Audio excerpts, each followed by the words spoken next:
Listo. Hola, hola, ¿qué tal? Muy buenos días a todos. Gracias por acompañarnos en su programa Ya Supiste del ISSSTE. De verdad, muchas gracias por estar aquí, como todos los miércoles de 10 a 11 de la mañana, siempre y cuando nuestras máquinas tengan palabra. Ustedes saben que las máquinas, los teléfonos a veces no tienen palabra de honor y a veces iniciamos un poquito más tarde, pero es por eso. Le doy la más cordial de las bienvenidas a usted que nos está acompañando durante esta mañana. Y quiero decirles que hoy tenemos un programa muy interesante. El día de hoy está con nosotros el doctor Alejandro Villarroel Cruz, quien es médico paliativista, sexólogo del ISSSTE, y le queremos decir muchas gracias por estar aquí, doctor. Gracias por acompañarnos. Gracias, Mariluz, un gusto, placer estar compartiendo tu espacio con tu auditorio. Y bueno, vamos a ver en qué podemos ser útiles el día de hoy. Bastante útil. Bueno, este espacio es de todos, es suyo, doctor, por supuesto, sienta lo suyo. Y bueno, más que una entrevista, es una charla de amigos en donde podamos dar alguna información útil para los derechohabientes y para el público en general. El día de hoy vamos a tratar un tema muy interesante que es los cuidados paliativos en estos tiempos de pandemia, en estos tiempos de coronavirus. El doctor es un experto en la materia, sabemos que estamos todavía en contingencia, sabemos que debemos quedarnos en casa. Los que no tengamos a qué salir, por favor, quédense en casa, vamos a repetirlo de manera incansable. Guarden la sana distancia, por lo menos 1 metro de distancia, use el cubrebocas, si es posible usen lentes o gogles. Por favor, lávense las manos cada vez que tengan oportunidad, aplíquense gel. Yo sé que a veces las manos se resecan, pero cuando lleguen a su casa se ponen una crema super humectante, o si quieren pueden poner limón con azúcar, ¿no? Y es cuando lo que un poquito, o cualquier otra alternativa que usted considere que sea necesaria. Pero sí es importante que nos cuidemos y que tengamos todas esas medidas de higiene para evitar la presencia del coronavirus en nosotros, en nuestra casa, en nuestra sociedad, en nuestra familia. Todas las medidas no están de más, por favor, quédese en casa si no tiene a qué salir. Y si le parece, doctor, comenzamos. Y bueno, me gustaría hablar de los cuidados paliativos. Ya hemos tocado este tema, pero bueno, quisiera nuevamente retomar el qué son los cuidados paliativos para saber de qué estamos hablando, doctor. Sí. Bueno, la Organización Mundial de la Salud definió hace muchos años que los cuidados paliativos eran aquellos cuidados que debieran darse a una persona que potencialmente está en peligro de muerte. Una atención de tipo física, de tipo emocional, psicológica, también espiritual, y no solo al paciente, sino a los familiares y algo muy importante, también al personal de salud. Entonces, cuando oímos las definiciones, a veces ni siquiera entendemos todo lo que nos quiere decir esa definición, que pues, los expertos a nivel mundial se reúnen para definir las cosas. Yo pienso que ante una definición lo más importante es entender. Y entonces, si queremos entender los cuidados paliativos, pues para mí, en una experiencia de más de 30 años, pues son todos los cuidados que puede hacer cualquier persona, no solamente los médicos, no solamente los paliativos, en la atención de un amigo, un familiar, un ser humano cualquiera, para aliviar el sufrimiento ante una situación que pone en riesgo la vida, o incluso en enfermedades que ya libraron la fase de peligro de muerte, pero que dejaron una secuela que no va a curar nunca. Y puede ser el dolor físico, puede ser el dolor emocional, puede ser la disfunción de una familia completa, que va a causar como consecuencia también sufrimiento en la parte existencial del ser humano. Entonces, también las definiciones a través de los años, Marilu, la misma Organización de la Salud la ha ido acomodando a los tiempos, y pues acaban de salir nuevas propuestas de definir los cuidados paliativos ahora que estamos en la pandemia. Y bueno, platicamos hace ratito que la pandemia ha servido para muchas cosas, nos ha ayudado a querernos más uno mismo. Creo que hemos retomado en gran medida el humanismo, las familias, los médicos, las enfermeras. Creo que hemos aprendido a hacer nuevos acuerdos, nuevas comunicaciones. Hemos aprendido a ver que todos podemos ser útiles, pero algo muy importante, creo que nos hemos humanizado en gran medida, ¿no? Qué bueno, doctor, y eso es muy cierto, que creo que la mayoría de las personas están en esta sintonía que usted menciona, que se ha vuelto más humanista y ha estado como teniendo más empatía, porque cuando nosotros ponemos en los zapatos del que está enfrente de nosotros, existe esa empatía que logra que haya más humanismo, que logra que haya más interés los unos por los otros, y pues de eso se trata este andar que es la vida, ¿no? Ahora, doctor, ¿cómo aplica entonces los cuidados paliativos en el coronavirus? Sabemos que todos los días, desafortunadamente, hay personas que ingresan a las listas del coronavirus. Yo ya tuve, y la verdad, cuando uno está en esa enfermedad se siente vulnerable, se siente, híjole, es rara, de verdad es muy rara, porque no es como que a uno le da gripa y uno sabe que tiene gripa y ya, es como, a mí me pasó que me sentía como despersonalizada, como que si yo no estaba en ese cuerpo, como, y eso que a mí realmente no me fue muy mal, yo nada más tuve dolor de espalda, dolor de piernas, tenía sueño, tenía cansancio, pero nada más, pero aún así era como una sensación rara la que se vivía en ese momento. Ahora quiero imaginar a las personas que tienen ese dolor, o sea, uno de los síntomas es que tienen mucho dolor, que sienten que si levantan un dedo les va a doler. Entonces ahí, ¿cómo pudiéramos auxiliarlos, doctor, además de decirles que bueno, esto va a pasar porque tiene que pasar, pero en ese momento, ¿cómo entrarían los cuidados paliativos? Mira, Marilu, a mí antes de tocar ese punto que es muy importante, me gustaría decirte que desde mi punto de vista muy personal, pues creo que nos enfrentamos a la pandemia y no sabíamos nosotros que era una pandemia. Ajá. Entonces, en una pandemia hay muchas pérdidas, entre ellas, pues hasta muertes, pero otras personas pierden la función de algún órgano o algún sistema de su cuerpo, ¿no? Se les puede dañar el cerebro, el riñón, el hígado, el sistema nervioso. Ahorita se están escribiendo muchos artículos donde se habla de las secuelas, de la gente que incluso ya tuvo la infección y qué secuelas le dejó. Entonces yo le decía a mi esposa, que también es médico, anestesióloga, paliativista y sexóloga, igual que yo, le decía, bueno, vámonos sentando a platicar qué estamos enfrentando, ¿no? Porque ni tú ni yo, aún siendo médicos, entendemos qué está pasando. O sea, una pandemia, ella y yo a los 60 años no la hemos vivido, ni de niños, ni de adultos jóvenes, menos ahora de la tercera edad. Entonces nosotros dijimos, pues es como una guerra, ¿no? Que si te sales te pueden matar en la calle, y si te quedas en tu casa puede caer la bomba en la casa.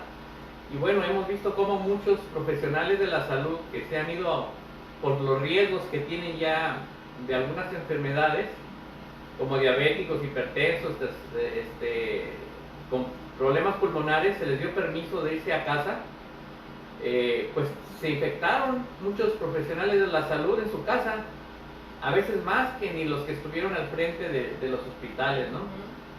Entonces realmente cuando uno vive situaciones de miedo, donde está en peligro la vida, donde existe la posibilidad de morir, pues realmente no estamos capacitados culturalmente para enfrentar esas situaciones. Escucho todos los días casi al presidente en las mañaneras y dice, el pueblo de México es muy fuerte, y sí es cierto, parece ser que nuestra cultura mexicana es apapachadora. Y en cuidados paliativos es muy importante esa conducta de ayudar al prójimo, de ayudar al débil. Y creo que eso nos está sacando adelante en el país, con sus muy honrosas excepciones de gente que le ha afectado a tal grado emocionalmente que, bueno, ha tenido conductas no agradables, pues, como agredir al personal de salud, la violencia intrafamiliar que también se ha dado. Pero vamos, el grueso de la población tenemos en México todavía la cultura de cuidar a los padres, de cuidar a los abuelos. Somos padres responsables, somos amorosos con la pareja. Y bueno, esos cuidados, eso es cuidados paliativos intrafamiliar. Es decir, todos podemos hacer cuidados paliativos. Claro que los cuidados paliativos pueden ir desde lo más básico en una familia, en una clínica, en un hospital o incluso en los centros de especialidad mayor como centros médicos, como es nuestro Hospital Valentín Gómez Farías, donde se atendieron los pacientes más graves. Perdón, voy a apagar Sí. el aire. Como el objetivo principal de los cuidados paliativos es quitar el sufrimiento ante este peligro de muerte, ante este riesgo de sufrir una enfermedad que nos lleve a la discapacidad o hasta la muerte, pues es un reto por sí mismo. Pero aparte de enfrentar la pandemia sin conocimiento de lo que es un miedo, de lo que es el pavor, la ansiedad, la depresión, la violencia al mismo tiempo en la cabeza de cada persona que está confinada o que está enferma o que tiene un enfermo, la verdad es locura. Es locura y creo que aquí los cuidados paliativos de la gente ya especializada, médicos, enfermeras, trabajadores sociales, psicólogos, pues ha sido determinante saliendo poco a poco de esta crisis, ¿no? Porque no nada más es el ataque a lo físico, sino es el ataque a cómo reaccionamos ante las emociones que estamos viviendo. Hablar de paliativos en tiempos de pandemia y COVID es muy complejo. Cada día están saliendo artículos, principalmente los primeros de Europa, de China, ya empiezan a salir artículos también de nuestro propio país, de cuáles han sido las estrategias que los hospitales, las clínicas han hecho para atender los cuidados paliativos. Primero quisiera decir también que pues no alcanzamos los médicos especialistas en cuidados paliativos a atender a toda la población de mexicanos que enfermó. Es otro problema que vimos en nuestro país, la estructura para la atención médica estaba pues en ruinas. Vimos las acciones del gobierno de dar ese déficit en forma rápida. Contrataron médicos, enfermeras y todo el equipo de salud en muchos lugares del país de la República Mexicana para llenar esos vacíos. Entonces, quisiera decir en este momento que los cuidados paliativos pues se tienen que dar a lo largo de toda la vida de todos los habitantes de la tierra, de nuestro país, de nuestro estado. Y yo creo que todos debiéramos tener un poquito de capacitación en este aspecto. Voy a poner el ejemplo que sucedió en mi casa. Mi hijo fue trasplantado a principios de enero, estuvo confinado 3 meses y cuando llega a empezar a salir empezó la pandemia. Entonces le dije, hijo, no puedes salir, tienes que seguir en tu departamento. Él solo le acercaba víveres, todo lo que necesitaba, pero él se atendía solo. Y aún encerrado en un departamento se infectó de COVID y padeció la enfermedad más o menos intensa. Lo llevé a un centro médico, lo atendieron y me dijeron, ¿sabe qué? Tiene que llevárselo mejor a su casa porque aquí corre más riesgo, porque los trasplantados pues toman medicamentos que les bajan las defensas. Pero las 12 horas aproximadas que estuvo mi hijo hospitalizado y que salieron y me entregaron su ropa, sus zapatos, su cachucha, pues realmente, aún siendo yo médico, siendo anestesiólogo, paliativista, pues la verdad que me impactó en el corazón, decimos, ¿verdad? Realmente me impactó en el cerebro, pero le echamos la culpa al corazón de las emociones.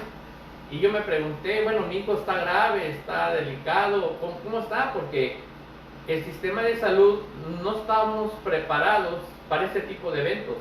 Aprendimos mucho.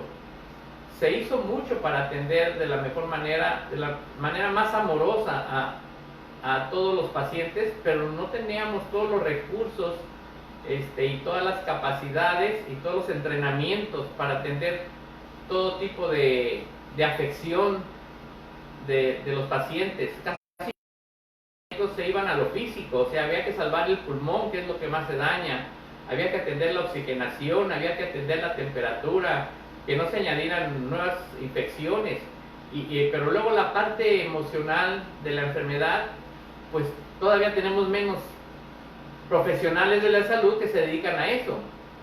Esto nos enseña, o por lo menos yo en lo personal veo, que todo el personal de salud, llámese enfermera, trabajador social, psicólogo y médico, debería estar capacitado en cuidados paliativos desde que se está formando en la escuela. Porque a futuras generaciones seguramente enfrentarán retos como estos, y va a ser muy interesante que todos tengamos la capacidad del conocimiento básico de los cuidados paliativos, que dicho de una manera es el humanismo como tal, es el sentido común y es el amor al prójimo. ¿Cómo te quito tu sufrimiento físico? ¿Cómo te quito tu dolor? ¿Cómo te quito tu ansiedad? ¿Cómo te quito tu tristeza? Pero no nomás a ti, a tu familia. Y luego yo, ¿cómo me protejo de estarlos protegiendo a ustedes? Porque los médicos que nos dedicamos a hacer una medicina humanista, nos penetramos tanto en la vida de los pacientes que sufrimos con ellos. Y lo que les pase a ellos nos pasa a nosotros. Y entonces llevamos esa tristeza, esa angustia, ese sufrimiento a casa. Y luego también hay problemas en casa del profesional. Y nos vamos fatigando, nos vamos cansando. Entonces es un tema muy interesante hablar de cuidados paliativos, pero en tiempo de pandemia yo creo que ha sido pues un dejar ver qué necesitamos hacer a futuro, nuevas generaciones de profesionales de la salud.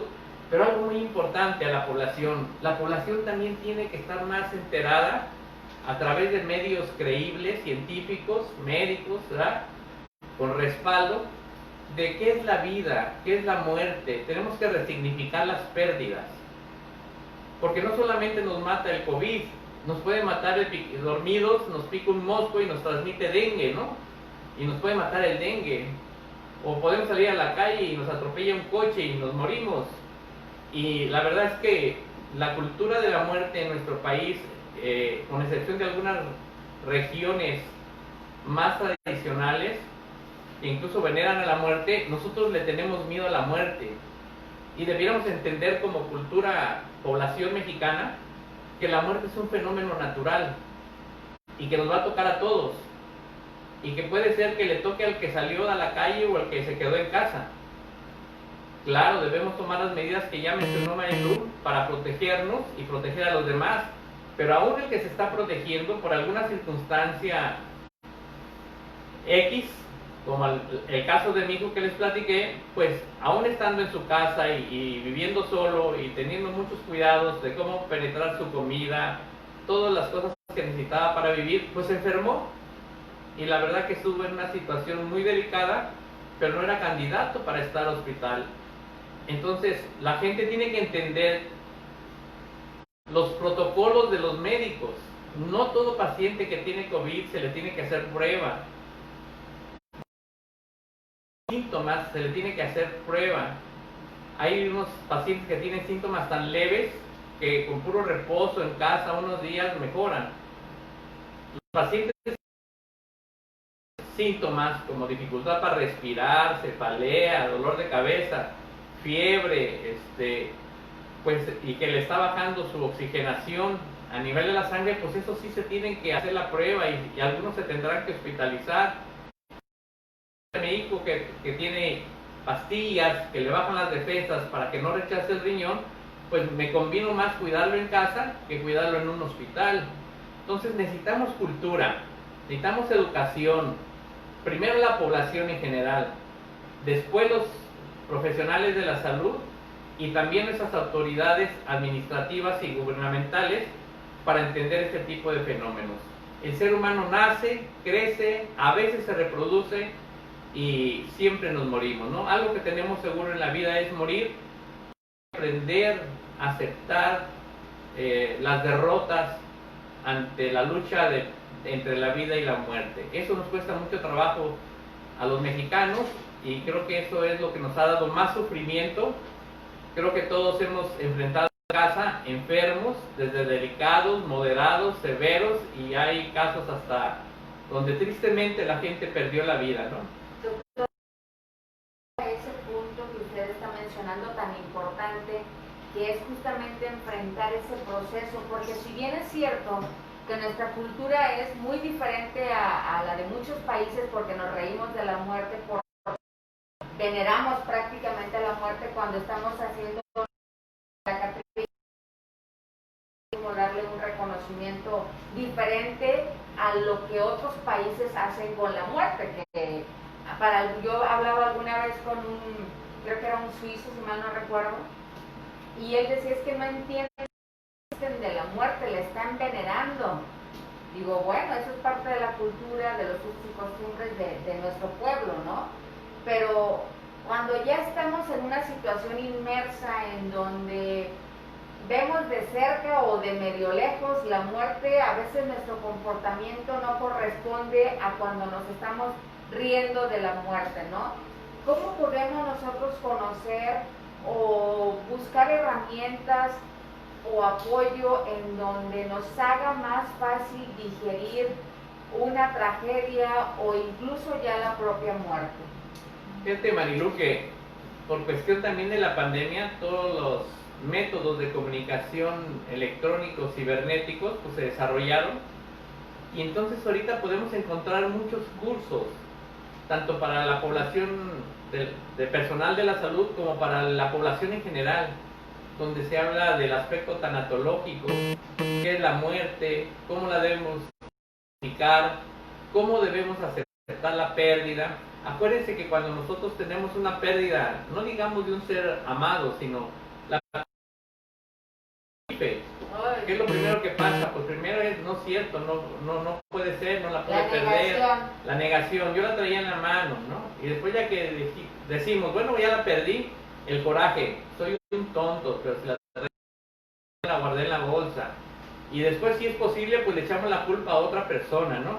Es que fulanita me distrajo en el momento que yo la iba a guardar. Entonces, cuando nosotros tenemos una pérdida, todos los seres humanos vivimos el coraje y vivimos la culpa. Entonces, si sabemos que vamos a vivir eso ante la pérdida de un ser amado, pues hay que estar conscientes que no es culpa de nadie que haya llegado un virus y que nos haya enfermado a tanta gente y haya causado tanta muerte. O sea, no es culpa ni de los políticos, no es culpa ni de los padres, no es culpa de los médicos ni de las enfermeras. Simplemente la verdadera vida. Crecemos y nos morimos. Y hay quien muere al nacer incluso. Hay quien muere antes de nacer, pero ya está vivo. De la mamá. Y hay gente que muere a los más de 100 años. Bueno, es que cada quien trae, por decirlo de una manera coloquial, trae un destino que no sabemos cuándo. A mí me lleva todo esto a pensar que dentro de los cuidados paliativos tenemos que tener el concepto del bienestar diario. Diario tenemos que trabajar para estar bien con lo que tenemos, incluso en la enfermedad. A mi hijo, les vuelvo a platicar, pues él vive en un departamento y yo soy mayor de 60 años, soy diabético, pues es un riesgo, era un riesgo acercármele a él. Entonces iba con toda mi protección a vigilarle, que pusiera más delicado, pero el mayor tiempo lo controlé a través de teléfono, en videollamadas, dando indicaciones. Le compré un aparato para que se tomara la presión, un pulso para que se tomara la oximetría, o sea, la oxigenación, y luego su termómetro, y cada 4 horas me reportaba y cómo se sentía, y bueno, cuidados paliativos en los pacientes graves en un hospital. Ahí se vivió una situación catastrófica, porque parte importante de los cuidados paliativos es disminuir el sufrimiento, y resultó muy complejo para todo el personal de salud ayudar a los pacientes más graves fuera el sufrimiento. Este virus es muy contagioso, es intensamente contagiable, pues estaba prohibido el acercamiento de los familiares al enfermo. incluso el personal de salud pues se tenía que proteger con todo un equipo para no enfermarse.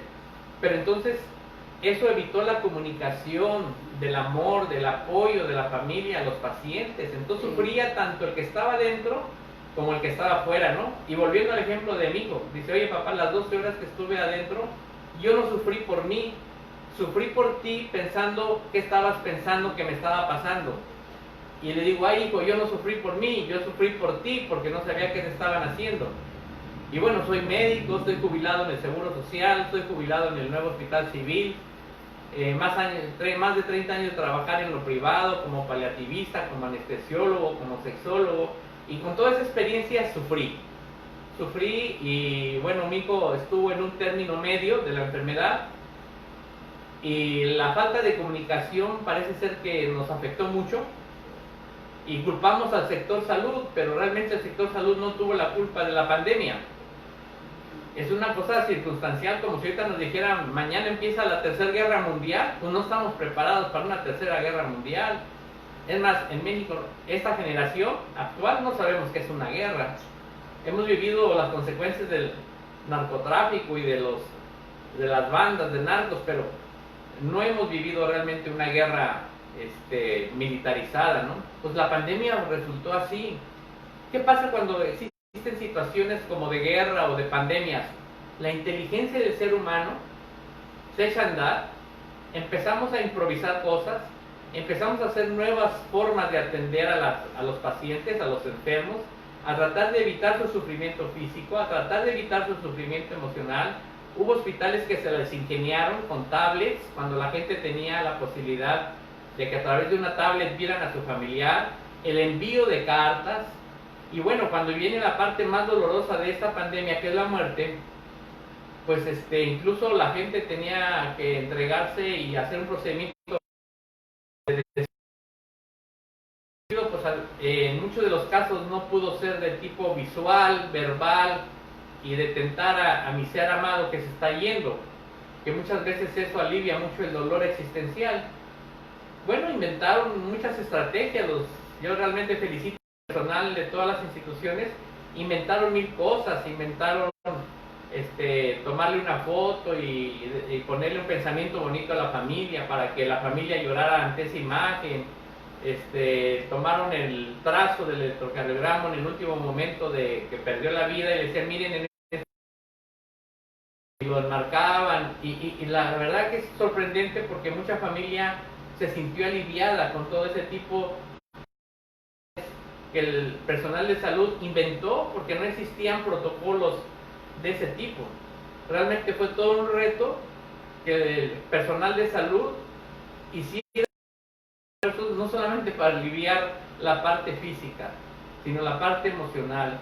Fue muy importante en muchos pacientes religiosos, de todo tipo de religión, orar, meditar, elevar sus oraciones al Todopoderoso, entendiéndolo cada quien como lo ame a su Dios, y parece ser que también dio un soporte muy intenso, ¿no? Y aunque el personal de salud no fuera de la misma religión, el respeto a la espiritualidad y a la religión de cada paciente fue muy importante. Tenemos un gran reto por delante, no será la única situación compleja que vivamos en esta humanidad que estamos viviendo en la Tierra, porque seguramente se vendrán otros fenómenos intensos. Cayó la economía, bajaron los recursos, las posibilidades, hubo pérdidas de trabajo. Entonces hubo familias que no solamente perdieron un familiar, hubo familias que perdieron 2, 3 familiares, que perdieron el trabajo, que perdieron el ingreso económico, que perdieron hasta la relación de pareja, ¿no? Fue muy intenso, está siendo muy intenso, pero creo que aquí es un compromiso de todos. Creo que el compromiso es de la población, de todo el personal de salud y de nuestros gobernadores, hacer el mayor esfuerzo por atender esa parte humana, esa parte profunda de nuestra existencia, para evitar específicamente el sufrimiento físico, el sufrimiento emocional, el sufrimiento espiritual, y estar y echando a andar la imaginación para hacer más herramientas para atender esta parte tan importante del ser humano, ¿no? Que es el sufrimiento de todo tipo. Yo recuerdo, ahorita que habla de sufrimiento, doctor, hubo un paciente digo hubo porque ya está en su casa, afortunadamente. El paciente, si mal no recuerdo, era Francisco. Él duró aproximadamente un mes ahí en el Hospital Valentín Gómez Farías. Él era hipertenso, era diabético y tenía algo de obesidad. Si bien no era obesa, sí tenía sobrepeso y obesidad moderadamente. Pero este paciente llegó un momento en que le dijo a las enfermeras: necesito ver a mi familia, necesito escucharla, necesito saber de ellas. Y como usted lo mencionó hace un momento, es muy cierto, el personal de salud día a día como que tenía nuevas ideas para que se comunicaran. ¿Y qué era lo que pasaba? Que trabajo social iba a la casa de la familia y les grababa un pequeño video, que posteriormente ese video se lo llevaba justamente a don Francisco, y esto hacía que le ayudara en su estado de ánimo. Sabía que su familia estaba bien, que sus hijos estaban bien, y eso a él lo reconfortaba. ¿A qué quiero llegar? Que justamente estos detalles tan importantes y tan bonitos hacían la diferencia entre la actitud de un antes y un después. Cuando don Francisco empezó a ver que en su casa afortunadamente todos estaban bien, tiene 3 hijos pequeñitos, y que veía que también la esposa estaba bien, comenzó a mejorar su estado de ánimo y por ende su salud.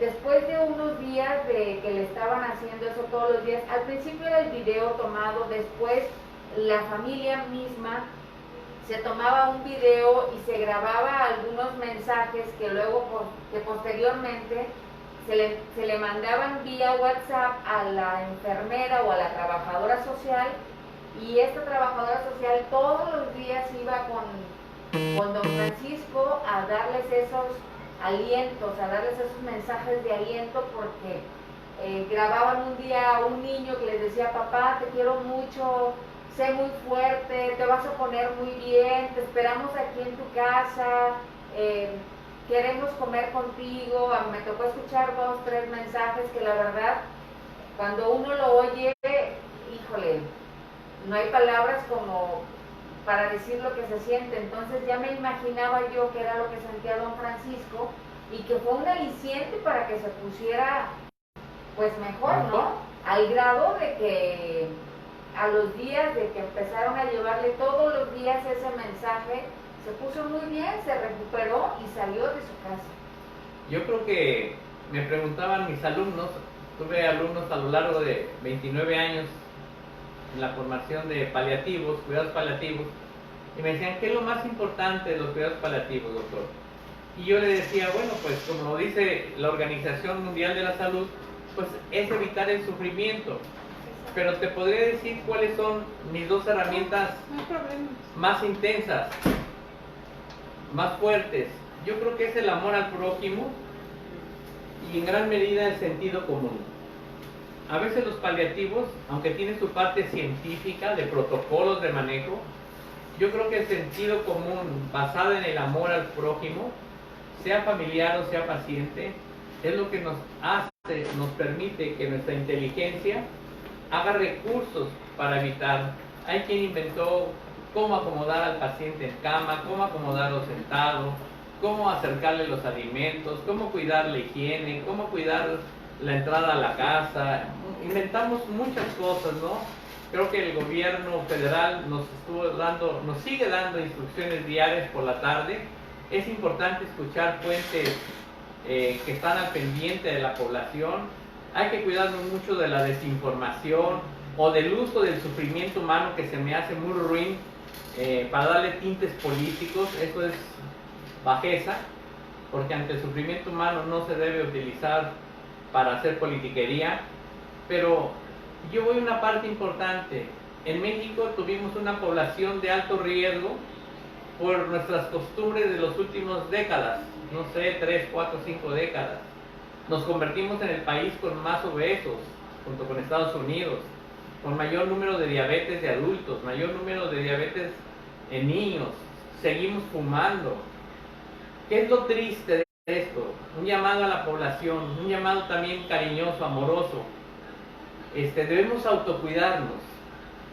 Los que estamos gorditos tenemos que bajar de peso, los que fumamos tenemos que dejar de fumar, los que compramos comida chatarra y bebidas con mucho azúcar tenemos que evitarlo, porque es triste ver que a mucha gente que se le dio permiso de faltar a su trabajo para que no se arriesgara, porque ya era obeso o ya tenía diabetes o hipertensión, en lugar de mejorar está peor. Entonces, ¿de qué habla esto? De que todos somos corresponsables de los resultados buenos o malos de esta pandemia. Es responsable el gobierno federal, es responsable el gobierno estatal, municipal, somos responsables todos los del personal, personal de salud, pero también es muy responsable la población. Afortunadamente un porcentaje muy alto de la población respondió de manera muy adecuada. Ahora sí que seria, responsable, comprometida, pero hubo quienes nos fallaron y quienes no se autocuidan, no se autoquieren. Hay que quererse uno mismo para decir, estoy gordito, voy a bajar de peso, tengo enfermedad pulmonar, voy a dejar de fumar, tengo hipertensión, pues voy a bajar de peso, voy a caminar diario media hora. Creo que es una enseñanza muy intensa. Fuimos un país con muchos factores de riesgo para que el coronavirus nos llevara de una posibilidad de una enfermedad leve, nos llevara a una enfermedad grave y de muerte. ¿Por qué? Porque somos una población con muchos gorditos, con muchos diabéticos, yo soy diabético, con pacientes hipertensos, aparte de nuestros pacientitos que ya tienen cáncer, que ya están dañados por la enfermedad, y otros pacientes como mi hijo que trasplantaron, que toman medicamentos que bajan las defensas para que no rechacen el órgano, pero también le bajan las defensas y son más probables de que les pegue el virus. Yo sí quisiera retomar eso, doctor. Es cierto, algunas personas, y muy bien, tuvieron que quedarse en casa justamente para evitar contagiarse o contagiar a los demás, ¿no? Pero sí es cierto, algunas personas están llegando con sobrepeso, ahora que ya volvemos a la nueva normalidad y empiezan a reincorporar a sus áreas de trabajo. Se supone que estuvieron en su casa, en donde tienen el tiempo para alimentarse, incluso para hacer algo de ejercicio. No se necesita salir al parque ni salir a un gimnasio para hacer ejercicio. Ahora creo que una de las nuevas normalidades que va a haber es que uno haga ejercicio frente a su televisión, ¿no? O frente a su teléfono celular. Todo el mundo tenemos un teléfono celular. Pero es muy cierto lo que usted menciona.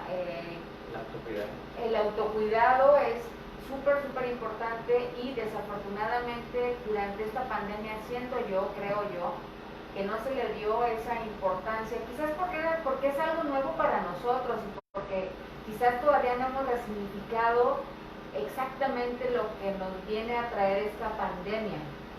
Pero es muy cierto y me llama la atención que usted lo haya dicho ya y lo había escuchado por ahí otra vez, en donde que lejos de autocuidarnos, pues estuvimos empacándole a las papitas, al pan, que también es comprensible porque uno si está encerrado a veces lo que tiene es ansiedad y esa ansiedad nos lleva a comer, ¿no?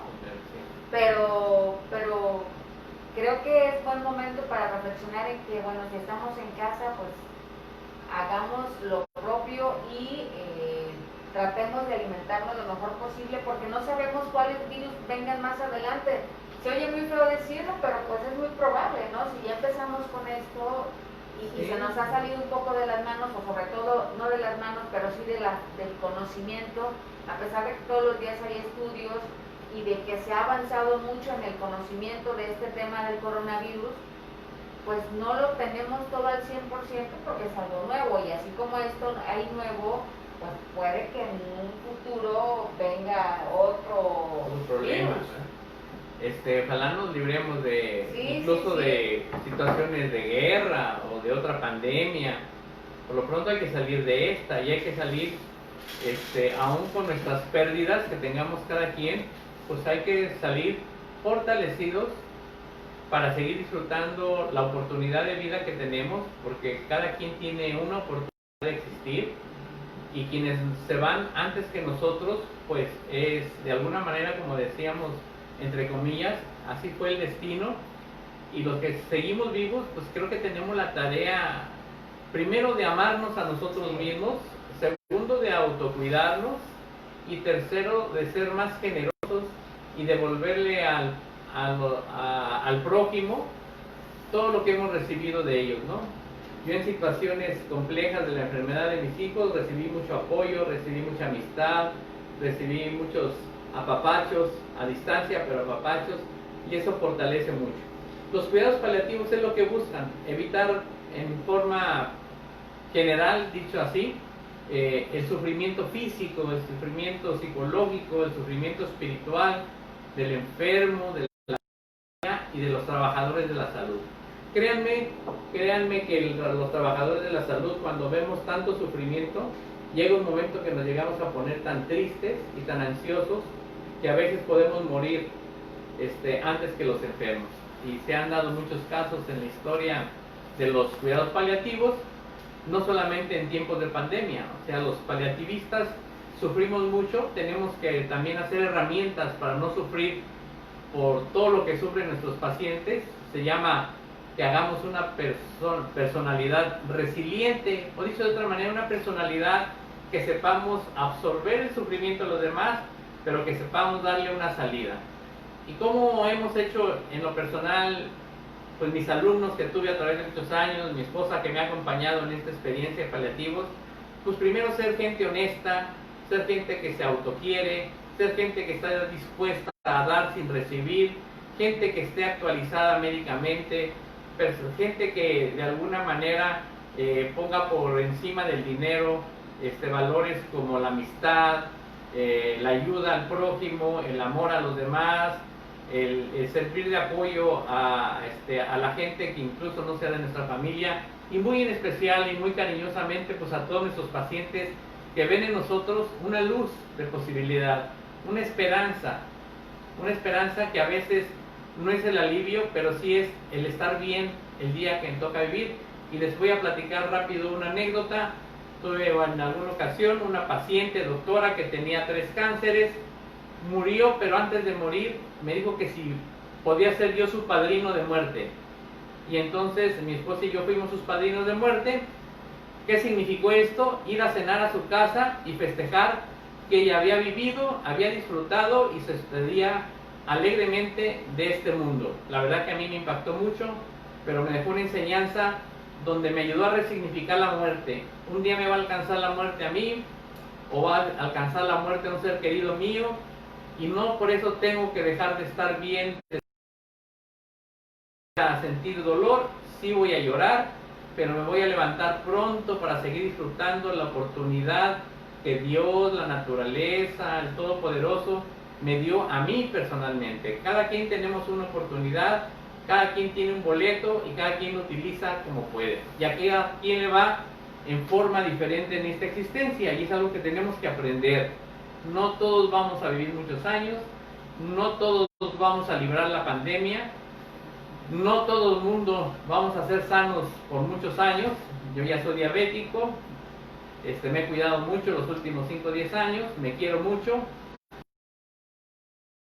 Ustedes quieren ser cuidadores paliativistas en casa, en clínicas, en hospitales, en centros médicos, el primero que tiene que estar bien cuidado es el cuidador, porque hemos visto muchas veces que el cuidador muere o enferma más que el propio enfermo. Y bueno, vemos el caso de varios conocidos donde se han muerto 2 o 3 gentes de la misma familia. No tomaron las medidas de la sana distancia, del cubrebocas, de los antisépticos, lavado de manos que mencionaba Marilu. Entonces, bueno, pues es una invitación, Marilu, te agradezco mucho este espacio en el programa para invitar a toda la gente a que es un compromiso de todos, no es un compromiso nada más de gobernadores, de presidentes, de sector salud, es un compromiso de la población mexicana de volvernos más responsables de nosotros mismos, el autocuidado, de la salud de nosotros mismos, y siempre estar dispuestos a dar la mano al que la necesite, llámese vecino, llámese amigo, llámese esposa, llámese como se llame, ¿verdad? El amor, el humanismo es la base de los cuidados paliativos. Ok, doctor, la verdad es que es muy interesante todo lo que ha dicho y me gustaría dar paso a unos mensajes que han entrado vía Facebook. Gracias por contactarnos. La señora Maritza Gutiérrez dice: ¿a qué pacientes están destinados los cuidados paliativos? Que usted ya lo mencionó, pero bueno. Aunque la definición a veces de la Organización Mundial de la Salud pareciera muy estrecha, diciendo que se le da a aquellos pacientes que tienen una enfermedad que potencialmente pueden morir, pues realmente los cuidados paliativos los hemos hecho desde que existe el ser humano. Todo aquel que ha vigilado que otro ser humano no sufra, esos cuidados paliativos. Entonces, hablamos ahorita de que hay cuidados paliativos básicos que los puede dar cualquier gente. Las mamás han hecho cuidados paliativos toda la vida, han vigilado las enfermedades, los accidentes, los sufrimientos emocionales de sus hijos cuando los termina la novia, el novio. O sea, todo el respaldo que se le da a un ser humano para que no sufra, desde mi concepto personal, independiente de definiciones, son cuidados paliativos. Evitar el sufrimiento físico, el sufrimiento psicológico, el sufrimiento espiritual, y evitar el sufrimiento de la interrelación con los demás. Por eso la definición de salud dice que salud es el equilibrio bio de todo lo biológico, psico de todas las emociones y social. O sea, ¿cómo me relaciono con mi semejante cuando estoy enfermo? No me relaciono igual, estoy de mala, estoy enojado, estoy molesto, estoy débil, me duele. Entonces el otro que está a un lado ojalá me ayude a calmar mi dolor físico, a calmar mi dolor emocional, y si me pueden apoyar un rato, ahorita les platico otra vez el caso de mi hijo, pues lo he tenido que mantener yo estos 6 meses que le pusieron el riñón y que lo trasplantaron, que se enfermó de COVID, y en lo que recupera su trabajo, pues ahora sí que me hago cargo de él, ¿no? Entonces, es todo un reto al regresar al humanismo por encima de los valores materiales. Y los paliativos están en manos de todo aquel que quiera ayudar al prójimo, y claro, tendremos las especialidades en los hospitales, en las clínicas, en los centros médicos, donde gente muy especializada pues atiende incluso el duelo, el acompañamiento a la muerte. Es muy bonito acompañar a alguien a la muerte, se los digo en experiencia personal, ya tuve mi ahijada de muerte. Es muy bonito aceptar la muerte. Cuando uno acepta la muerte de uno mismo, acepta la muerte de todos, incluyendo los seres más queridos, que a veces son los hijos, ¿no? O la pareja, o los padres.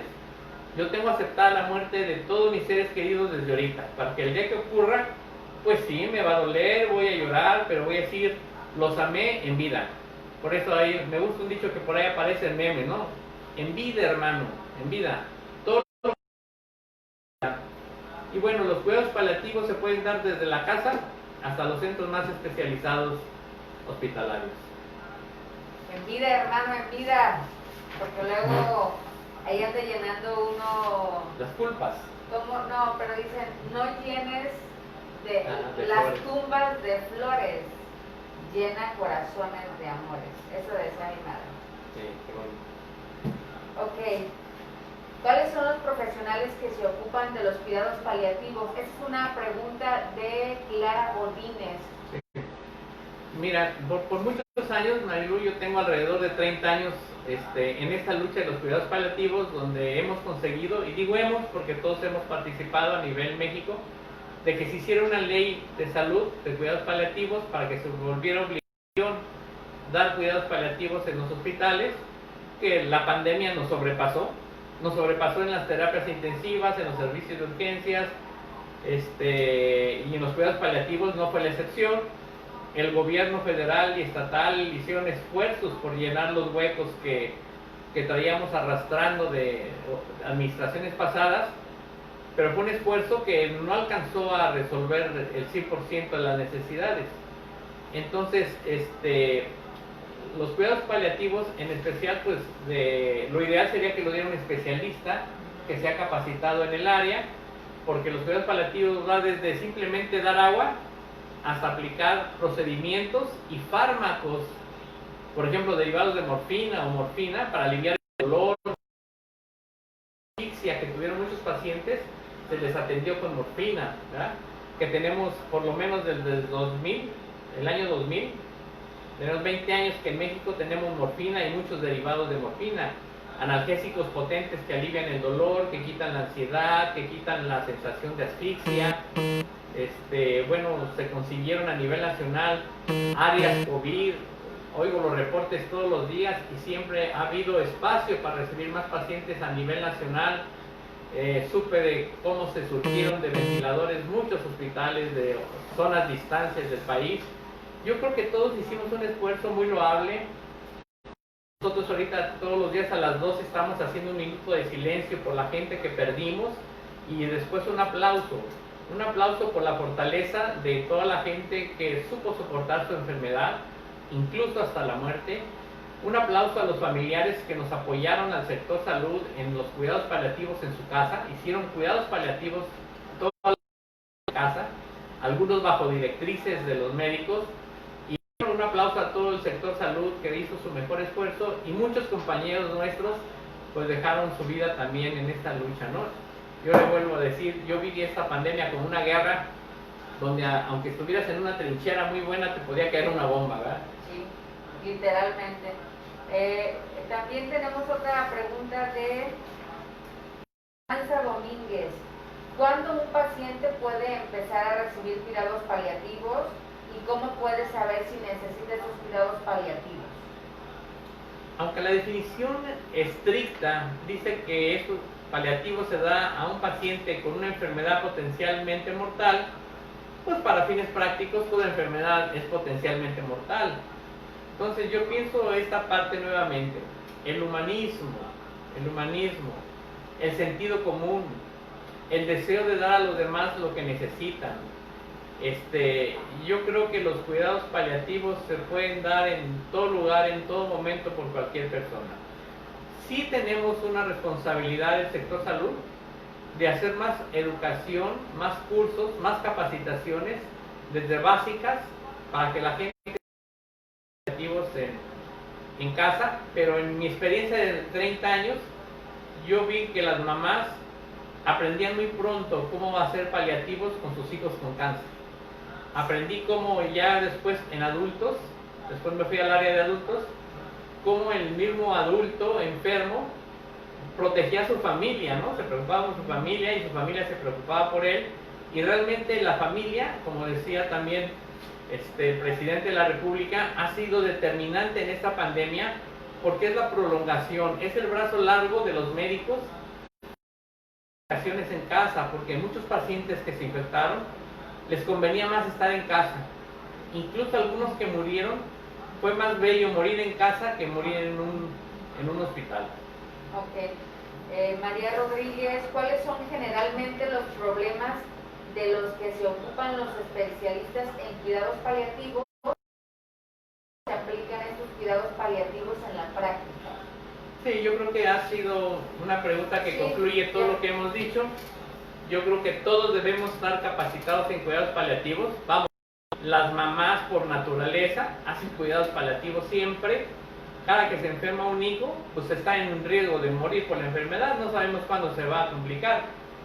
Y aunque no sea COVID, ¿verdad? Una diarrea intensa, una neumonía en un recién nacido. Y las mamás sí han sido gentes importantes en seguir las indicaciones en casa de los médicos y realmente hacen paliativos porque alivian el sufrimiento físico, alivian el sufrimiento psicológico y son pieza fundamental para que una familia no se descomponga, mantienen el equilibrio. Un aplauso a todas las mujeres mexicanas y bueno, sin menospreciar también la labor ardua del proveedor, del padre, que cada día somos un poco más mamás, ¿no? Yo me divorcié hace muchos años y la verdad que la hago de papá y mamá y es un placer jugar el doble rol. Pues bueno, doctor, se nos ha terminado ya el tiempo. La verdad es que se fue como agua el programa con todo lo que usted nos dijo. Fue una charla muy interesante y quiero agradecerle que haya estado aquí con nosotros. De antemano le digo, cuando usted guste, que tiene su programa para darnos a conocer todas estas informaciones que a veces no tenemos conocimiento y que la verdad son muy útiles.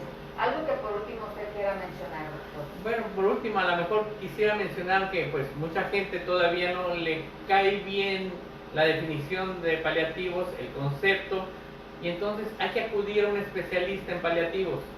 Seguramente en una sesión le va a dar todas las herramientas para que un familiar lleve lo necesario para dar paliativos a un paciente en casa. Por experiencia de muchos años, en especial de niños con cáncer, pues las mamás eran mi brazo derecho en los cuidados paliativos en casa. Porque eso de hacer visita domiciliaria, como algunas instituciones pues promueven, la verdad es que en una mañana no se alcanza a ver más de 2 pacientes a su casa y somos más de 8 millones de jaliscienses, ¿no? Entonces, ¿quién ha sido nuestra herramienta más importante para los paliativistas? La familia, en especial las mamás y en muchos casos las hermanas o las hijas, ¿no? Hemos tenido niñas de 15, 17 años que han sido las que toman la batuta de la casa para cuidar a una mamá con cáncer, a un papá con cáncer.